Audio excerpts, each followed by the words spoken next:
Alors bonjour les gens d'internet.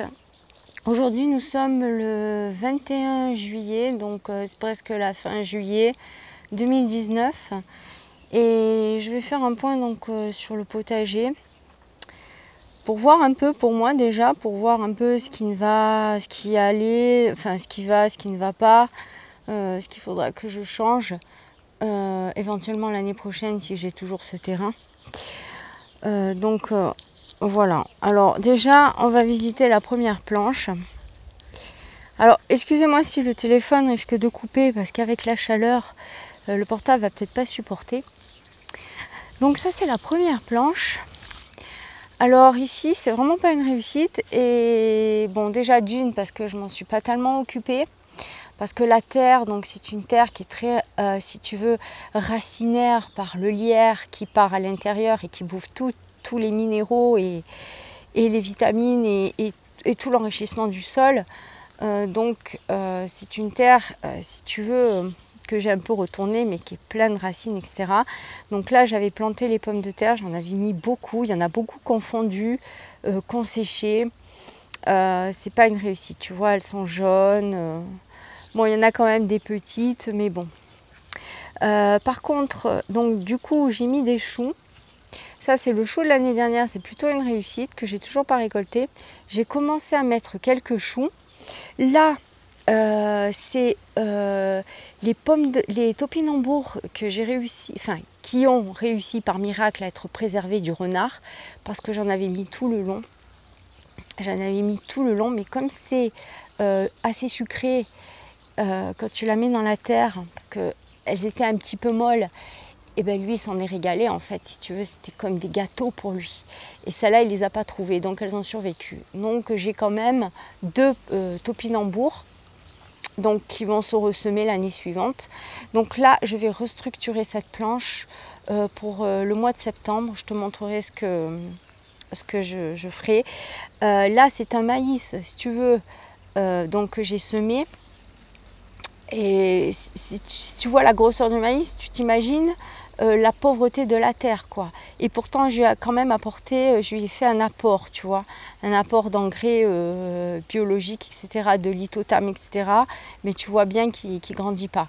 Donc, il y a quand même des arbres, c'est quand même assez ombragé, mais ça va pas quand même.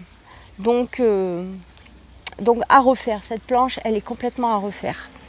Voilà. En plus, si tu veux, elle n'est pas droite. Et donc, tous les minéraux et tous les engrais que je pourrais apporter vont s'écouler.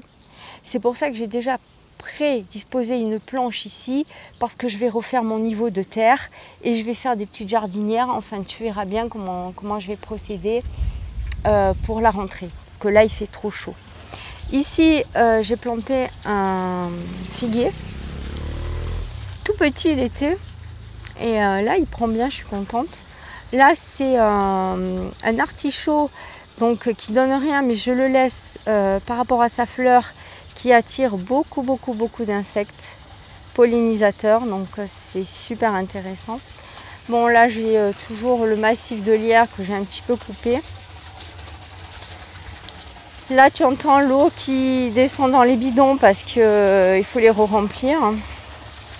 Alors, là, on arrive sur cette zone ici que je ne referai pas l'année prochaine. L'année prochaine, ici, si je suis toujours là, je mettrai ma piscine ici gonflable. Voilà. Parce que là-bas, si tu veux, c'est trop petit, il n'y a pas la place. Donc ici, elle sera bien. Je serai tranquille. Là, peut-être que je planterai des bambous ici pour faire une petite bordure de protection intime. Voilà. Alors ici, c'est le fouillis. Si tu veux, tout ça, je ne l'ai pas planté, à part les haricots que le chevreuil donc a mangé. Et il en reste, si tu veux, il reste quelques feuilles, mais bon, c'est tout quoi. Et ça, tout ça, ça a poussé spontanément, sauf la courgette dorée que j'ai mise. Mais les tomates, tout ça, c'est tout le compost que j'avais mis de l'année dernière. Donc je laisse. Voilà, ça fait un joyeux bordel. Il y a des fleurs. Les courgettes donnent des fleurs, mais pas de fruits. Ah, je crois que l'eau est en train de... On est en train de me l'arrêter l'eau, c'est pas grave, je la remettrai demain. Donc là par contre j'ai mis un basilic anisé. c'est très spécial, particulier en goût. Je te donnerai le nom, c'est quand tu le manges, en fait, tu as l'impression de manger de la glisse. Voilà, c'est un basilic anisé. On dirait que tu manges, en fait c'est un goût de basilic et de pastis en même temps. Donc c'est assez original, je ne connaissais pas du tout. Donc là, c'est tous les petits pois que le chevreuil m'a saccagé. Donc je laisse, je les enlèverai quand quand j'en aurai envie, si tu veux. Là, sur cette grille-là, j'ai planté du chèvrefeuille et la courgette qui est venue s'accrocher ici, hein, super sympa. Voilà. Ici, j'ai la courgette dorée. Si tu vois bien celle-là, je la laisse grossir pour les graines parce que c'est vraiment une courgette super bonne. Elle a un petit goût de châtaigne. Quand tu la fais bouillir, je la fais bouillir, je la mange comme ça, sans rien, sans huile, sans rien. Elle se suffit à elle-même.